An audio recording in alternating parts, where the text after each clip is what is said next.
আসসালামু আলাইকুম। আমি জাহিদ, সৌদি আরব জেদ্দা থেকে। তো দেখেন যে একটা পোলট্রির ফার্মে দাঁড়ায় আছি, কত বড়। আপনার এক একটা ঘরে মুরগি আছে প্রায় আপনার 30,000 29,000 করে মুরগি আছে।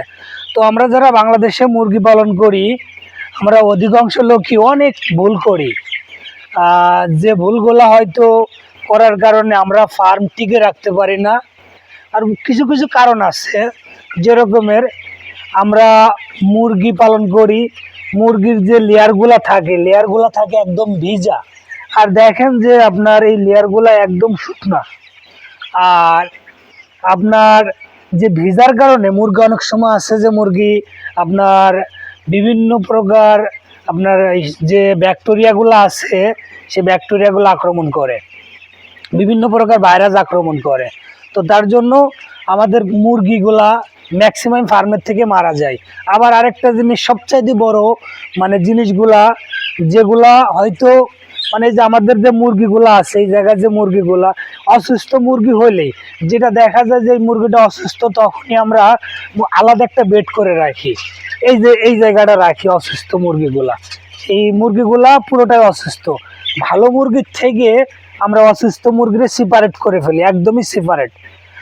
ওর খাবারগুলো দেখেন যে নিচেই করে রাখা, তারপর এই খাবারগুলো উপর করে রাখা, যাতে অসুস্থ মুরগিগুলো খায় আবার ঠিক হইতে পারে।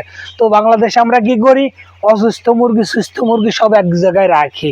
তার কারণে একটা মুরগি অসুস্থ হইলে সেই মুরগিটা যখন এই মুরগির ভিতরে থাকলে আমার এই মুরগিগুলো আবার অসুস্থ হবে। তো আমরা কি করি, আমরা মুরগিগুলা সব একত্রে রাখার কারণে আমাদের মুরগিগুলো অসুস্থ হয়। আর আরেকটা জিনিস, সবচেয়ে বড় জিনিস, যে দেখেন যে মুরগিগুলা কি পরিমাণে ঘনত্ব।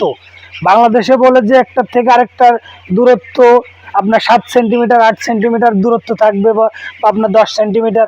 দেখেন যে কি পরিমাণে আপনার ঘনত্ব। তারপরে মুরগিগুলা মাশাআল্লাহ অনেক গ্রোথ। আজকে মুরগির বয়স আপনার 21 দিন, তো অনেক গ্রোথ। তো যারাই পোলট্রির ফার্ম করবেন তারা অবশ্যই দেখে শুনে বুঝে জানে করবেন, কারণ এটা একটা রিক্সি একটা ব্যবসা। আপনার ফার্ম জগতে যত রিক্সি ব্যবসা আছে, সর্বোচ্চ রিক্সি ব্যবসা পোলট্রি। আবার এর থেকে প্রচুর পরিমাণে মুনাফা নেওয়া যায় যদি বুঝে শুনে ঠিকভাবে এই জিনিসটা করা যায়। তো প্রচুর পরিমাণে মুনাফা অর্জনের একটা ভালো একটা প্রজেক্ট পোলট্রি সেকশন, যদি কেউ বুঝে করতে পারে। তো দেখেন যে আমার ফার্মে এরকমের 10টা ঘর আছে, প্রতিটা ঘরেই প্রায় আপনার 30,000 32,000 29,000 করে মুরগি আছে। তো আলহামদুলিল্লাহ জিনিসটা দেখে জানিয়ে বুঝে তারপরে করলে আলহামদুলিল্লাহ এটাই ভালো হয়।